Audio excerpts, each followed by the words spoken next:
देख रहे हैं इंडिया न्यूज। आपके साथ मैं हूं रचना। शुरुआत करेंगे दुनिया के सबसे तेज बुलेटिन न्यूज 222 की, जिसमें हम आपको दिखाएंगे सिर्फ 22 मिनट में देश दुनिया की 222 बड़ी खबरें। सिर्फ 22 मिनट आप हमारे साथ बने रहिए। 22 मिनट में देश दुनिया और खेल जगत की तमाम बड़ी खबरें हम आपको देंगे। दिल्ली के विष्णु गार्डन इलाके में टीवी में हुए धमाके के बाद पूरे घर में भीषण आग लग गई। देखते ही देखते पूरा घर आग की लपटों से घिर गया। लाखों का सामान जलकर राख हो गया। बताया जा रहा है कि टीवी ऑन होते ही ब्लास्ट हो गया। धमाका इतना तेज था कि घर वाले भाग खड़े हुए। धमाके के तुरंत बाद ही टीवी में आग लगी और देखते ही देखते आग पूरी बिल्डिंग में फैल गई। पूर्वी दिल्ली के त्रिलोकपुरी इलाके में बंदूक की नोक पर दिन दहाड़े तकरीबन 6 लाख की डकैती का मामला सामने आया। डकैतों ने 4,50,000 रुपए के गहने और 1,50,000 रुपए कैश लेकर फरार हो गए। पीड़ित गोरखपुर का रहने वाला है और यहाँ किराए पर रहता था। आरोप है कि डकैती पड़ोस के ही रहने वाले कुछ दबंग लोगों ने की है। दिल्ली पुलिस ने कारोबारी महेंद्र बंसल के किडनैप के आरोप में 2 और लोगों को गिरफ्तार किया है। पुलिस पहले ही 3 लोगों को गिरफ्तार कर चुकी है। बदमाशों ने 50 लाख की फिरौती मांगी थी। पंजाब के जिला मनसा में दिल्ली के एक नर्स से गैंगरेप का सनसनीखेज मामला सामने आया है। नर्स के साथ 4 लोगों ने गैंगरेप किया। नर्स दिल्ली के सफदरजंग अस्पताल में पेशे से नर्स है। निर्भया कांड के दौरान इस नर्स ने निर्भया का इलाज भी किया था। नर्स को दिल्ली से साजिश के तहत मनसा बुलाया गया। उसके साथ गैंगरेप किया गया। पुलिस ने 4 आरोपियों में से 2 को गिरफ्तार कर लिया है। बाकी के 2 आरोपियों की तलाश की जा रही है।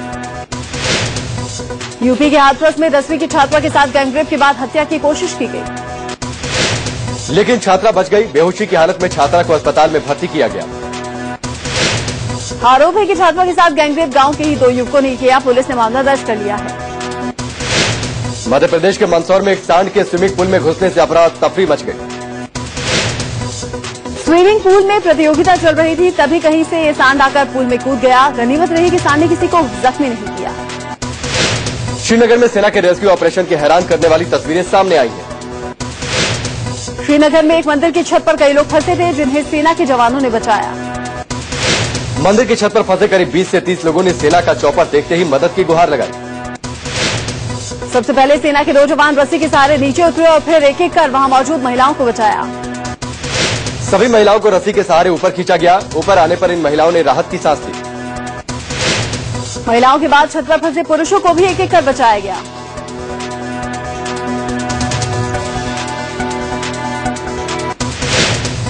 बाढ़ में अभी भी कई ऐसे जिले हैं जहां मदद नहीं पहुंच पाई है। इंडिया न्यूज की टीम ने बड़गाम जिले में ऐसी ही जगहों का जायजा लिया। बड़गाम जिले के बेमीना इलाके में अभी तक मदद नहीं पहुंच पाई है। पूरा इलाका पानी में डूब गया है। इंडिया न्यूज के कैमरे में बेमीना इलाके के लोगों का दर्द कैद हुआ। लोगों ने प्रशासन से मदद की गुहार लगाई। जम्मू कश्मीर में बाढ़ की चपेट में आने से मरने वालों की तादाद 200 तक पहुंच गई है, जबकि 4 लाख से ज्यादा लोग अभी भी अलग अलग जगहों पर फंसे हुए हैं। जम्मू कश्मीर में मौसम धीरे धीरे साफ हो रहा है, जिसमें राहत के काम में तेजी आई है। सेना के मुताबिक अब तक 150 टन राशन सामग्री पहुंचाई जा चुकी है। राहत और बचाव के काम में एयरफोर्स के 61 हेलीकॉप्टर लगे हैं। सेना की 110 और एनडीआरएफ की 148 नावें लोगों को बाढ़ के बीच से निकालने में जुटी है। एयरफोर्स के विमान से प्रभावित लोगों को जम्मू एयरपोर्ट पर लाया गया। इनमें स्थानीय लोगों के अलावा दूसरी जगहों से आए सैलानी भी हैं। पुंछ में कई जवानों ने मिलकर बाढ़ से तबाह एक पुल को जोड़कर आवाजाही के लिए रास्ता दुरुस्त किया। बाढ़ पीड़ितों की मदद के लिए यूपी सरकार की ओर से 20 करोड़ और उत्तराखंड सरकार की ओर से 10 करोड़ की मदद का ऐलान किया गया। बिहार के सीएम जीतन राम मांझी ने भी जम्मू कश्मीर के लिए मदद का ऐलान किया। उन्होंने बाढ़ से निपटने के लिए 10 करोड़ की घोषणा की। वहीं गुजरात सरकार की तरफ से भी 1 लाख खाने के पैकेट और 5 करोड़ की सहायता राशि देने का ऐलान हुआ। हरियाणा के सीएम भूपेंद्र सिंह हुड्डा ने बाढ़ पीड़ितों के लिए 50,000 कंबल भिजवाने का ऐलान किया। राजौरी में मेडिकल कैंप लगाए गए हैं, जहां बाढ़ पीड़ितों का इलाज किया जा रहा है। जम्मू में भी अलग अलग इलाकों में सेना ने रिलीफ कैंप लगाए हैं और लोगों को दवाइयां और अन्य जरूरी चीजें दी हैं। श्रीनगर में सेना ने कई महिलाओं का रेस्क्यू किया। अपना सब कुछ खो चुकी इन महिलाओं ने इनके चेहरे पर तबाही का दर्द साफ दिखा। श्रीनगर में जम्मू में भी अलग अलग इलाकों में सेना ने रिलीफ कैंप लगाए हैं और लोगों को दवाइयां और अन्य जरूरी चीजें दी हैं। श्रीनगर में सेना ने कई महिलाओं का रेस्क्यू किया। अपना सब कुछ खो चुकी इन महिलाओं ने इनके चेहरे पर तबाही का दर्द साफ दिखा। श्रीनगर में घर पानी में डूब चुके हैं। लोग घरों की छतों पर खड़े होकर अपनी जान बचा रहे हैं। सेना के चॉपर ने घरों की छतों पर फंसे ऐसे लोगों को एयरलिफ्ट कर बचाया। इंडिया न्यूज की टीम ने रेस्क्यू ऑपरेशन को कवर किया। श्रीनगर में सेना ने चॉपर से लोगों को खाने की सामग्री पहुंचाई, साथ ही कई महिलाओं को एयरलिफ्ट भी किया। तबाही के बीच रात की खबर है, कटरा तक रेल सेवा सामान्य रूप से बहाल कर दी गई है। एयर इंडिया भी बाढ़ में फंसे लोगों की मदद के लिए आगे आ गया। एयर इंडिया ने श्रीनगर में फंसे टूरिस्ट के लिए मुफ्त उड़ान का ऐलान किया। सेना ने श्रीनगर से पाकिस्तान गोल्फ टीम को भी रेस्क्यू किया। इसके अलावा सेना ने नेपाल एम्बेसडर समेत 17 सदस्यीय टीम को भी रेस्क्यू किया। बाढ़ में लापता लोगों की खोज के लिए सरकार ने गूगल एप्लीकेशन लॉन्च किया है। यह एप्लीकेशन आज से काम करना शुरू कर देगा। इस एप्लीकेशन का नाम पर्सन फाइंडर है। उत्तराखंड त्रासदी के दौरान भी इस एप्लीकेशन की मदद ली गई। उधर मुख्यमंत्री उमर अब्दुल्ला ने इस बाढ़ को 109 साल में सबसे बड़ी बाढ़ बताया है। उमर अब्दुल्ला ने भरोसा जताया कि बाढ़ में फंसे सभी लोगों को बचा लिया जाएगा। जम्मू के रियासी इलाके में बिजली समस्या को लेकर प्रदर्शन कर रहे प्रदर्शनकारियों और पुलिस वालों के बीच में जोरदार झड़प हो गई। प्रदर्शनकारियों ने पुलिस पर पथराव शुरू कर दिया, जिसमें कई पुलिस वाले जख्मी हो गए। श्रीनगर में पूर्व केंद्रीय मंत्री सैफुद्दीन सोज का विरोध और राहत और बचाव काम में सुस्ती और पर भड़के लोगों का गुस्सा देखने को मिला। सोज को उनके सुरक्षा गार्ड भीड़ के बीच से बड़ी मुश्किल से निकाल कर ले गए। गुजरात के करीब दमन दीव में कार सवार 4 लोग नदी की उफनती लहरों के बीच बह गए। लहरों के बीच फंसी कार के अंदर 4 लोग सवार थे, जिन्हें बचाने के लिए काफी मशक्कत की गई, लेकिन किसी को बचाया नहीं जा सका। गुजरात के भी कई इलाकों में बाढ़ जैसे हालात पैदा हो गए। हालात से निपटने के लिए मुख्यमंत्री आनंदी पटेल ने अधिकारियों के साथ बैठक की। गुजरात के खेड़ा में भी बाढ़ जैसे हालात हैं। वहीं सागर नदी उफान पर है, जिसके चलते गलतेश्वर और वडोदरा को जोड़ने वाले ओवरब्रिज को बंद कर दिया गया है। वडोदरा में भी सोमवार से जारी बारिश के चलते हालात बिगड़े हैं। कडाडा और पानम डैम से महिसागर नदी में 2 लाख क्यूसेक पानी छोड़ा गया। वडोदरा में महिसागर नदी का पानी सड़कों पर आ गया। वडोदरा और छोटा उदयपुर को जोड़ने वाले हाईवे पर पानी भर गया।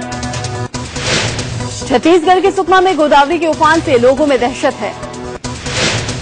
मध्य प्रदेश के अलीराजपुर में स्टेट हाईवे पर पुल का एक हिस्सा पानी में बह गया।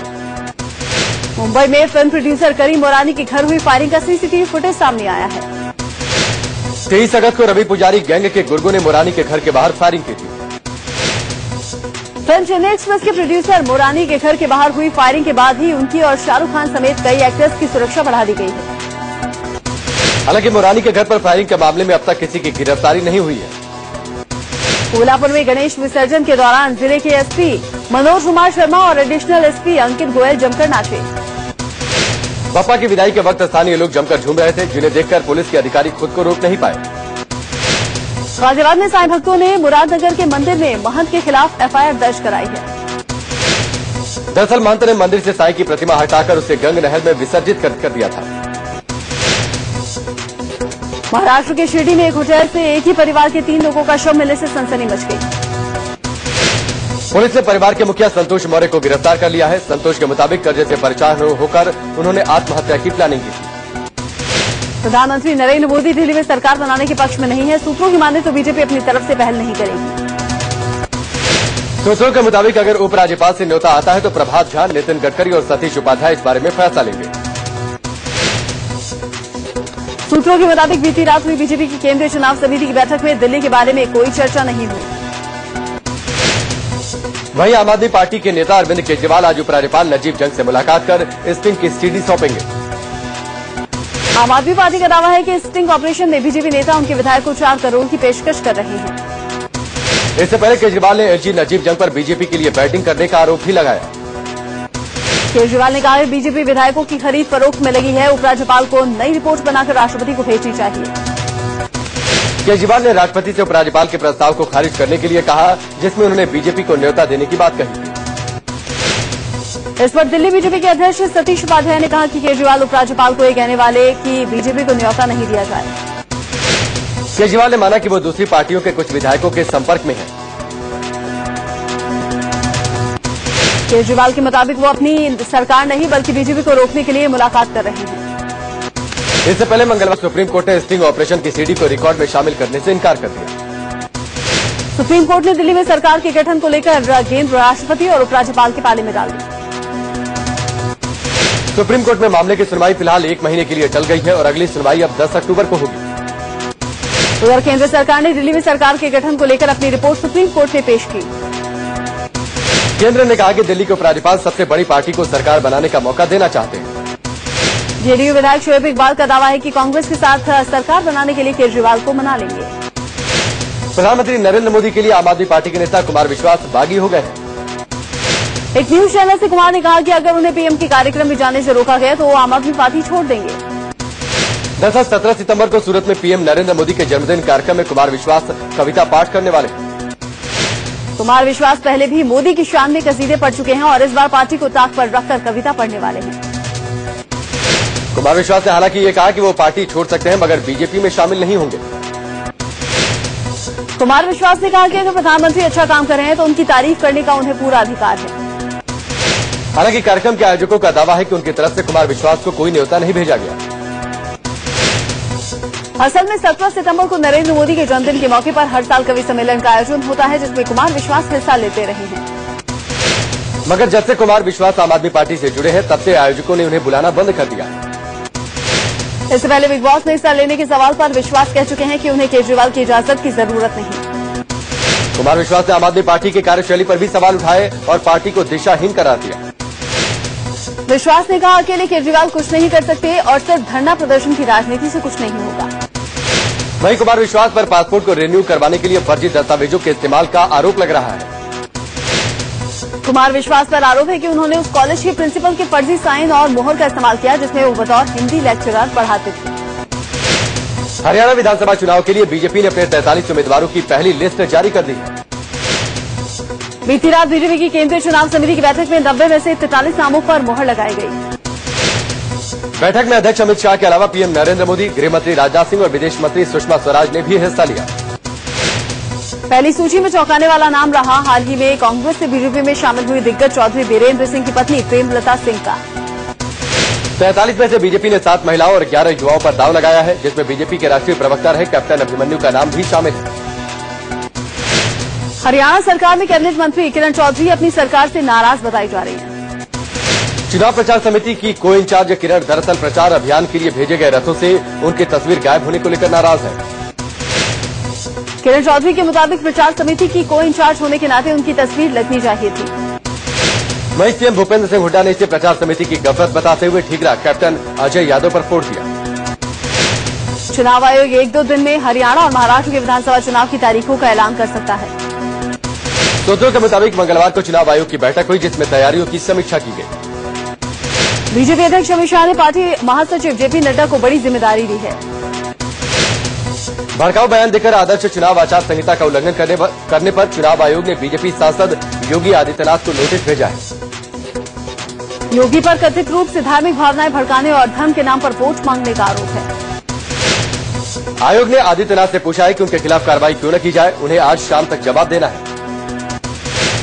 दरअसल चुनाव आयोग ने रविवार को नोएडा में योगी के उन बयानों को संज्ञान में लिया जिनमें उन्होंने दंगों और राम को लेकर बातें कही। जवाहरलाल नेहरू विश्वविद्यालय में कांग्रेस के छात्र संघ एनएसयूआई ने मशाल जुलूस निकालकर शक्ति प्रदर्शन किया। जेएनयू में 12 सितंबर को छात्र संघ चुनाव है, इसी के मद्देनजर तमाम छात्र संघ अपना पूरा दमखम झोंक रहे हैं। दिल्ली में एनएसयूआई के महिला कार्यकर्ताओं ने रेल मंत्री सदानंद गौड़ा के बेटे पर कार्रवाई की मांग को लेकर जोरदार प्रदर्शन किया। केंद्रीय मंत्री स्मृति ईरानी के घर के बाहर काफी देर तक महिलाओं का प्रदर्शन जारी रहा। आज से दिल्ली की सड़कों पर दुपहिए पर बैठी महिलाओं के लिए भी हेलमेट लगाना जरूरी होगा। दुपहिया वाहनों से चलने वाली जो महिलाएं हेलमेट नहीं पहनेंगी उनका 100 रुपए का चालान काटा जाएगा। गलत हेलमेट पहनने और हेलमेट का बेल्ट नहीं लगाने पर भी चालान किया जाएगा। पीले रंग का और हाफ हेलमेट पहनना मान्य नहीं होगा। इस नियम को लागू करने के लिए पुलिस ने 100 टीमें बनाई हैं जो कि अलग अलग जगह पर तैनात रहेंगी। बढ़ते सड़क हादसों से बचने के लिए ये नियम बनाया गया है। हालांकि सिख महिलाओं को इससे छूट दी गई है। पेट्रोल और डीजल के कम दाम होने के संकेत मिल रहे हैं। 15 सितंबर से डीजल 50 पैसे और पेट्रोल 1 रुपए लीटर सस्ता हो सकता है।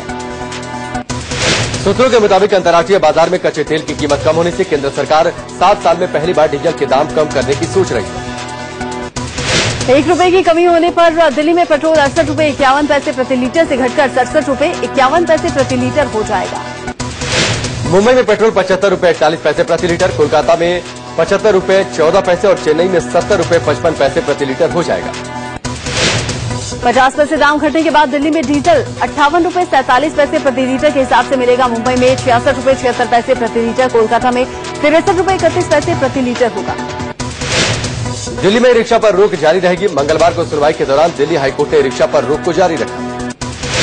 हाईकोर्ट ने कहा सरकार का काम है कि वो ई रिक्शा को लेकर नियम कानून तैयार करे। केंद्र सरकार अवैध करार दिए गए कोल ब्लॉक आवंटन को रद्द करने पर सहमति जता चुकी है। हालांकि केंद्र सरकार ने ये जरूर कहा कि जिन कोल ब्लॉक में काम शुरू हो गया है या शुरू होने वाला है उसका आवंटन रद्द न हो। ऐसे 46 कोल ब्लॉक हैं। दरअसल सुप्रीम कोर्ट ने पिछले दिनों 1993 से 2012 तक हुए कोल ब्लॉक के आवंटन को अवैध करार दिया था। कोर्ट ने इन्हें रद्द करने पर सरकार से जवाब मांगा। कोयला घोटाले के आरोपियों से मिलने के मामले में सुप्रीम कोर्ट ने सीबीआई चीफ को नोटिस देकर 10 दिन में जवाब मांगा है। दरअसल प्रशांत भूषण ने सीबीआई डायरेक्टर के घर की विजिटर डायरी सुप्रीम कोर्ट में सौंपी थी और आरोप लगाया था कि सीबीआई चीफ घोटाले के आरोपियों से मिलते रहे। नरेंद्र मोदी के संसदीय क्षेत्र वाराणसी के विकास के लिए ब्लूप्रिंट बनकर तैयार है। भारत सरकार के 6-7 मंत्रालयों ने मिलकर ब्लूप्रिंट तैयार किया है। ब्लूप्रिंट के मुताबिक वाराणसी को मॉडर्न लुक देने के साथ ही ऐतिहासिक धरोहरों को भी आधुनिक रूप दिया जाएगा। वाराणसी के रेलवे स्टेशन को हाईटेक बनाया जाएगा। गंगा नदी के घाटों की सफाई और रखरखाव का जिम्मा निजी कंपनियों को दिया जाएगा। इजराइल ने गंगा की सफाई के लिए मोदी सरकार को मदद का प्रस्ताव दिया है। बिजली संकट को लेकर केंद्रीय ऊर्जा मंत्री पीयूष गोयल ने दिल्ली में उच्च स्तरीय बैठक की। उधर यूपी में बिजली किल्लत के लिए सीएम अखिलेश यादव ने केंद्र से कोयला नहीं मिलने को जिम्मेदार बताया। चारा घोटाले के एक दूसरे मामले में आरजेडी सुप्रीमो लालू प्रसाद यादव को झटका लगा है। रांची सीबीआई कोर्ट में लालू ने अर्जी दी थी कि एक केस में सजा मिल चुकी है, इसलिए चारा घोटाले के दूसरे केस बंद किए जाए, लेकिन अर्जी खारिज हो गई। बहुत बहुत स्वागत है। और ब्रेक के बाद खबरों में आगे बढ़ते हैं। अगली खबर का रुख करेंगे। सेक्स रैकेट में एक और हीरोइन के शामिल होने का मामला सामने आया है। तेलुगु फिल्मों की हीरोइन को आंध्र प्रदेश के गंटूर से गिरफ्तार किया गया। बताया जा रहा है कि पुलिस ने रंगे हाथों पकड़ा। झारखंड के रामगढ़ में एक आदिवासी महिला के साथ रेप का मामला सामने आया है। महिला की शिकायत पर आरोपी पुलिस ने आरोपी को गिरफ्तार कर लिया। मध्य प्रदेश के डिंडौरी में पुलिस कस्टडी में एक युवक की मौत पर भड़के लोगों ने हंगामा किया। ग्रामीणों का आरोप है कि पुलिस की पिटाई से परेशान होकर युवक ने फांसी लगा ली। युवक के शव पर चोट के कई निशान भी मिले हैं। यूपी के मुरादाबाद में रैगिंग से परेशान छात्रों ने एसएसपी दफ्तर पर पहुंचकर शिकायत दर्ज करवाई। छात्रों का आरोप है कि कॉलेज के सीनियर छात्र रैगिंग के नाम पर उन्हें अक्सर परेशान करते थे। असम के कामरूप जिले में एक छात्रा के अपहरण की कोशिश को लेकर जमकर बवाल हुआ। लोगों ने छात्रा को अगवा करने आए आरोपियों को पकड़कर उनकी पिटाई कर दी। बिहार के छपरा में बच्चा चोरी के आरोप में एक अधेड़ की जमकर पिटाई की गई। बताया जा रहा है कि यह शख्स एक बच्ची को लेकर भाग रहा था, तभी लोगों ने इसे धर दबोचा। गोंडा में खेत में जानवर चराने को लेकर विवाद हुआ, जिसमें तुलसीराम नाम के शख्स की गोली मार दी गई। हंगामा कर रहे परिजनों को पुलिस ने समझा बुझाकर शांत किया। लखनऊ में 2 बदमाशों ने खुद को पुलिस वाला बताकर एक युवक का अपहरण कर उसके साथ मारपीट की। युवक किसी तरह बदमाशों के चंगुल से बचा और उसने तुरंत पुलिस को पूरी जानकारी दी। पुलिस की माने तो एक आरोपी रिटायर्ड सब इंस्पेक्टर का बेटा है। पुलिस बदमाशों की तलाश में जुट गई है। यूपी के संभल में लव जिहाद का मामला सामने आया है। युवती का आरोप है कि पहले से शादीशुदा एक शख्स ने धोखा देकर उससे शादी की। युवती की माने तो आरोपी शख्स ने खुद को हिंदू बताया था, जबकि वो मुस्लिम है। राम जन्मभूमि न्यास के वरिष्ठ सदस्य महंत रामविलास वेदांती ने लव जिहाद को अंतर्राष्ट्रीय इस्लामिक साजिश करार दिया। वेदांती के मुताबिक लव जिहाद हिंदू धर्म का अपमान करने के लिए शुरू किया गया है। वेदांती ने मांग की कि ऐसे मामलों में पकड़े गए युवकों को फांसी की सजा का प्रावधान किया जाए। वहीं यूपी में शिवसेना ने लव जिहाद के खिलाफ लव त्रिशूल नाम से मुहिम छेड़ने का ऐलान किया है। यूपी के बरेली में शिवसेना ने लव त्रिशूल की तैयारी कर ली है, जो लव जिहाद की खबर मिलने पर कार्रवाई करेगी।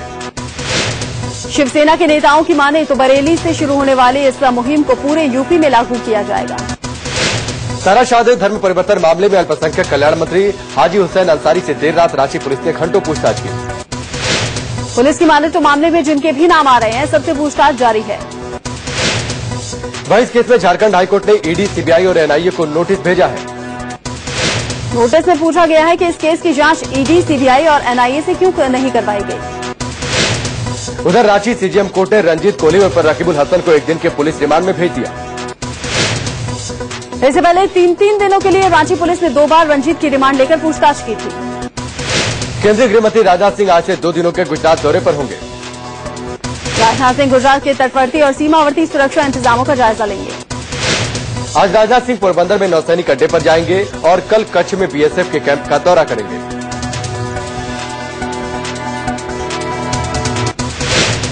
तेलंगाना के सीएम के चंद्रशेखर राव ने धमकी दी थी कि अगर मीडिया राज्य का अपमान करेगी तो उसे जमीन में 10 फीट नीचे दफन कर दिया जाएगा। निठारी कांड के दोषी सुरेंद्र कोहली को फांसी देने के लिए जल्लाद पवन फांसी का फंदा बनाने की प्रैक्टिस में जुटा है।